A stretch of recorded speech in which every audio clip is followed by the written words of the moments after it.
Olá, Marcelo! Olá, pessoal! Estamos aqui para mais um programa Caminhos da Felicidade.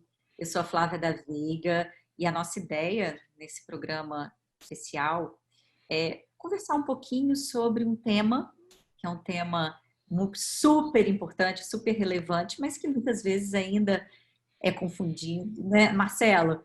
Às vezes a gente ainda se atrapalha um pouco para saber o que é felicidade, como encontrar a felicidade, qual é o caminho. Então, a ideia do nosso programa, desse bate-papo, é trazer novas possibilidades, né? Trazer um pouco da ciência por trás da felicidade, trazer um pouco a experiência, a visão, né, de pessoas que já estão trilhando esse caminho e que querem compartilhar com a gente um pouquinho do seu conhecimento, dos seus aprendizados. E para isso a gente está aqui hoje com uma pessoa muito, muito querida, muito especial, é o Marcelo Gato. Marcelo, né, a gente teve um encontro feliz de propósito, né, no mesmo propósito de ajudar a construir um mundo melhor e mais feliz. E começamos a trocar, né, algumas figurinhas, Marcelo, e desenvolver, pensando em até alguns projetos juntos, se tornou um querido e um grande amigo. Marcelo é um dos grandes conhecedores da ciência da felicidade relacionada ao trabalho, né? Ele já vem realizando esse tipo de abordagem, né, dentro das empresas, compartilha isso em palestra, compartilha isso em cursos. Então, Marcelo, qual é a ideia hoje? É a Uhum. gente entender um pouquinho nesse período de pandemia, um período que está todo mundo em isolamento, em home office, como ser mais feliz no trabalho, dentro dessa circunstância, dentro desse cenário que é tão desafiador. Quais são suas dicas para isso? Então, pô, obrigado aí pelo convite, Flávia. Então, a felicidade na vida, né, e no trabalho, ele navega muito sobre, poxa, os relacionamentos, né? Menos o eu e mais o nós, né? Mais o eles, né? Então, como é que eu posso atingir as outras pessoas? Como que eu posso colaborar com outras pessoas? E isso foi tirado da gente nesse momento, né? Isso, acho que o tema da colaboração e da gentileza é algo que ficou muito difícil mesmo. Eu bati lá onde eu estudei, lá em Berkeley, e falei, escuta, como é que lidamos com isso? E não tem muito como lidar. As coisas vão ficar distantes, mas a gente tem como contornar e fazer ainda ser mais feliz no trabalho e na vida com algumas atitudes mesmo. Falando já do o primeiro dessa colaboração e dos relacionamentos, né? A gente não vai conseguir encontrar muitas das pessoas que a gente gostaria de estar encontrando. Então, isso pessoalmente, abraçar, e aquele bate-papo de café, aquela mesa de domingo, às vezes com a mãe, com a avó, com mais familiares, onde a gente consiga ali trocar ideia, ter aquela. E no trabalho, né, ter aquela criatividade fomentada, isso foi tirado. Agora, o que a gente pode fazer a respeito para aumentar essa colaboração? Poxa, trocar um e-mail, um WhatsApp, uma mensagem às vezes até de voz, ou uma mensagem por algum meio escrito, mas por uma chamada por vídeo. Isso é a dica, para mim, a melhor dica que eu poderia dar é troque qualquer mensagem que possa ser trocada por uma chamada por vídeo, até uma ligação por telefone que a gente fazia, ligue por vídeo.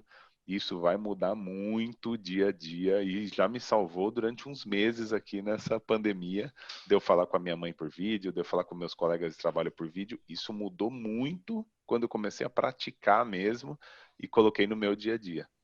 Às vezes no trabalho, a gente tinha aquele colega do lado ali que a gente batia um papo, conversava e trabalhava junto. O que eu faço hoje? E faço mesmo. Eu abro o vídeo e eu fico trabalhando com o meu colega de trabalho do outro lado, e nós Jura? dois com o vídeo ligado, como se estivesse um do lado do outro, papeando da vida e trabalhando como a gente fazia presencialmente. Não é a mesma Que coisa, mas melhorou muito, Flávia. Melhorou muito. Por isso que você me vê em muitas lives aí e tal, porque eu gosto de bater papo com as pessoas e isso melhorou muito a minha vida. É a primeira grande dica que eu dou aí. Bom, posso Porque, sem falar. dúvida, os relacionamentos, se a gente analisar todos os estudos de felicidade, você ter relacionamentos saudáveis, positivos, isso é fundamental. Tem aquele estudo de Harvard, né, que seguiu 700 homens, né, durante mais de 80 anos e que mostrou que o ponto que era chave para uma vida mais feliz e mais saudável, inclusive, eram os relacionamentos saudáveis. Então, preservar isso, sem dúvida, é uma ótima dica. E ver as pessoas mesmo, isso faz muito sentido. É. Outro ponto que eu sempre falo é sobre as nossas fortalezas e nossas habilidades. Poxa, eu tenho tal e tal fortaleza, eu gosto de lecionar, eu gosto de estudar, eu gosto de dar aula. Como é que eu faço isso de forma virtual? Como é que eu faço isso ainda no dia a dia para ser feliz? Fazendo de forma virtual. Então, poxa, vai dar uma aula? Dê uma aula de forma virtual. Poxa, eu gosto de mentorar ou de estudar. Estude e mentore de forma virtual. Então, utilize suas fortalezas, veja como colocar isso de forma virtual e aplica isso com a maneira como estamos. Muitas delas você vai conseguir ter resultados e gerar resultados, fazer o bem ao próximo até de forma virtual, porque se temos até tantas reuniões presenciais que foram transformadas em virtuais e que atingem de alguma forma o objetivo, no trabalho também, com as suas habilidades, você vai conseguir impactar as pessoas. Maravilhoso. E eu acho que uma coisa bacana, desculpa te interromper, Não, imagina. Para quem não souber quais são suas forças, tem uma pesquisa maravilhosa, né, do VIA Institute, que você consegue ali, respondendo uma pesquisa, um questionário, descobrir quais são suas forças de caráter, né? Então, fica uma dica para quem quiser descobrir. Essa pesquisa a gente pode colocar o link, depois disponibilizar o link para quem quiser conhecer um pouquinho mais das suas forças. Eu sempre dou essa dica aí, via carácter, character, né? Via character.org. Sensacional mesmo. Já deu o link. Já dei o link aqui ao vivo. Outra grande dica que também veio, fui lá buscar, bebi na fonte, né? E realmente mudou. Essa acho que é um pouco mais óbvia, mas o ser humano ele tende a não executar, que é fugir das notícias ruins. Assim, não adianta ver notícia todo dia de mortes e infectados de coronavírus, até porque a mídia vive de notícias sensacionalistas, notícias que atraem o ser humano e o ser humano se atrai por essas notícias.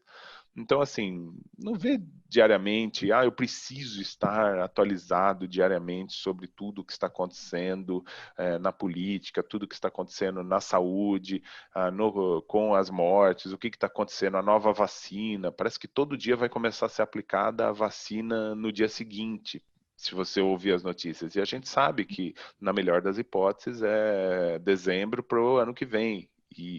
E para a grande população vai ser lá para o meio do ano que vem. Então, outra grande dica que eu dou é fuja das notícias ruins e, se possível, fuja das notícias mesmo, das notícias repetitivas. Eu vou buscar todos os dias uma notícia dos números do coronavírus. Não vai melhorar a sua vida saber dia a dia aquela notícia. Então busque uma variedade de notícias, como temos aqui, nós estamos falando na rádio. A rádio traz uma variedade muito grande de notícias, porque até pelo formato de áudio não dá para ficar ali repetindo a mesma história sempre. Então, busque uma variedade de notícias, como Caminhos da Felicidade, grandes notícias, como a Flávia já divulga semanalmente as boas notícias da semana. Isso é sensacional, isso acho que é muito bom nesse momento também. Maravilha. Não, e isso é tão importante, Marcelo. Eu estava conversando ontem com um amigo meu, que é diretor de uma empresa de plano de saúde, e ele estava me contando que ele tinha uma média de 200 ligações no call center.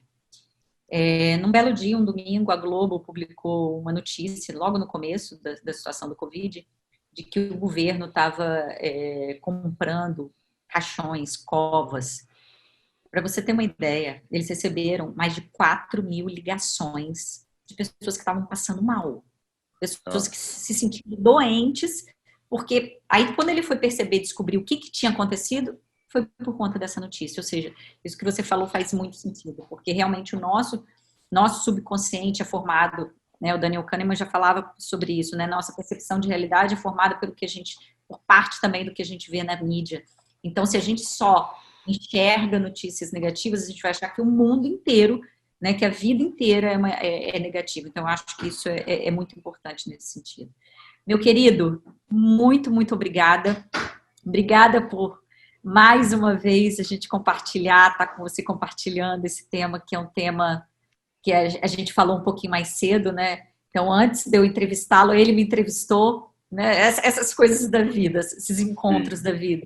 E a gente falou da importância desse tema, não como um tema fútil, luxo ou um opcional, mas um tema que tem a ver com a sobrevivência da nossa espécie, né? Porque, como a gente falou, pessoas mais felizes são mais saudáveis, são mais engajadas, se relacionam melhor, são mais resilientes e, o mais importante, são seres humanos melhores, porque são mais generosos, são mais altruístas. Então, se a gente quer um mundo melhor, se a gente quer uma continuidade da nossa existência, nós precisamos sim de pessoas mais felizes e nós estamos aqui, né, se a gente puder contribuir um pouquinho com o nosso conhecimento, poder servir e poder compartilhar um pouquinho do que a gente sabe, a nossa missão, né, vai estar sendo cumprida. Tá cumprido. Marcelo, muito, muito obrigada. Obrigado, Flá. Bom dia para todos. Bom dia. Beijo. Beijo a todos.